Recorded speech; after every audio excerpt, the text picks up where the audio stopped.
Hello friends, मैं आपको कहानी सुनाने जा रही हूँ। हमारी कहानी अच्छी लगे तो लाइक, शेयर और सब्सक्राइब कीजिए। आज बाबूजी की तरहवी है।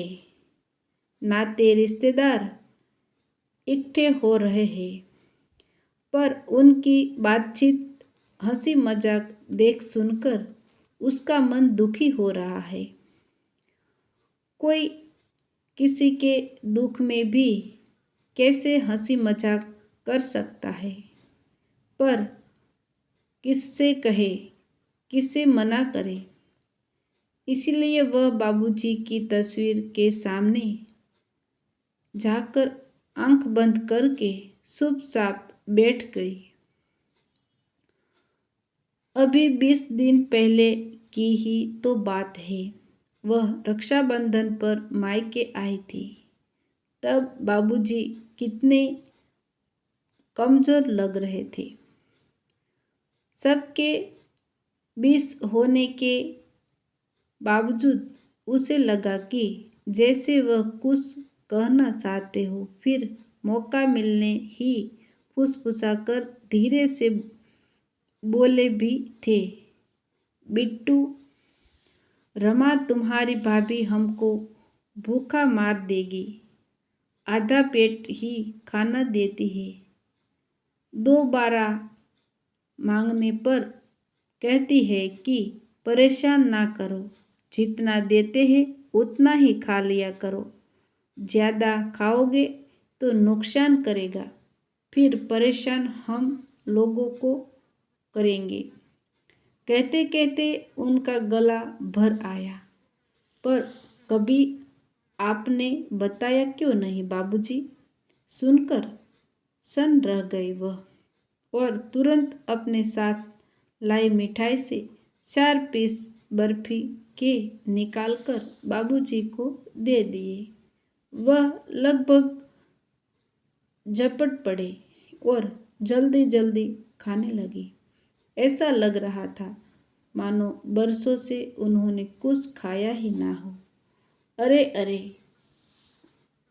इतना मत खिलाओ बिट्टू, तुम तो चली जाओगी, पर अभी पेट खराब हो जाएगा तो हमको ही भुगतना पड़ेगा।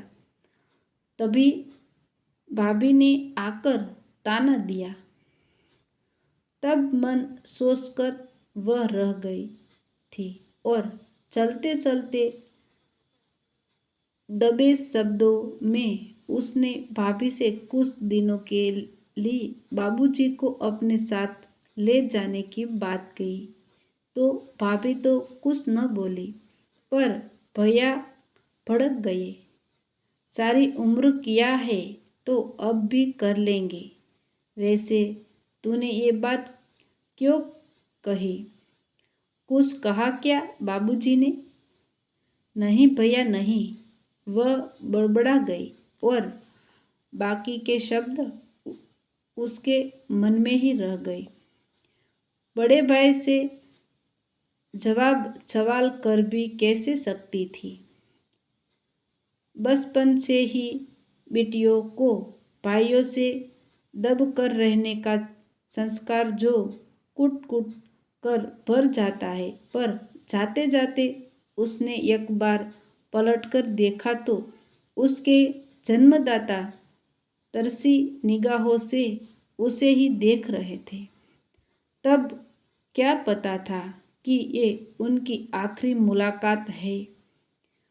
उसके 5 दिन बाद ही खबर मिली कि बाबूजी की हालत ठीक नहीं है, वो अस्पताल में है, आकर मिल जाओ। सुनकर चटपटा उठी वह और दूसरे दिन ही उनके पास पहुंच गई। बाबूजी अर्धमुर्शिद से थे, उनको पहचान भी नहीं पाए। वह उनके कान में फुसफुसाई, बाबूजी देखिए, मैं आपके बिट्टू। कई बार आवाज़ देने पर बामुर्शिकल उसकी आंखें हिली।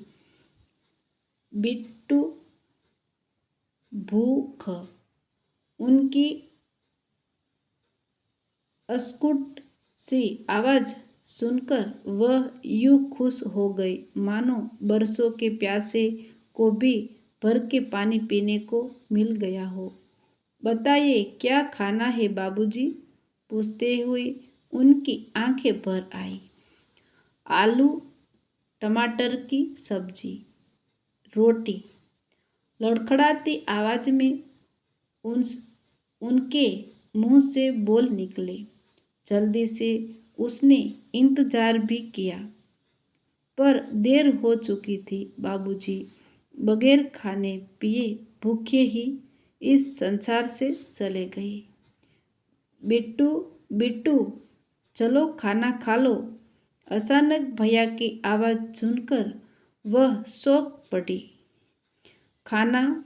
वह धीरे से बोली। भूख नहीं है भैया। बिट्टू थोड़ा सा खा लो, भैया ने फिर कहा। वह कुछ न बोली, चुपचाप उठकर घर वालों वाले बिछे आसन पर बैठ गई।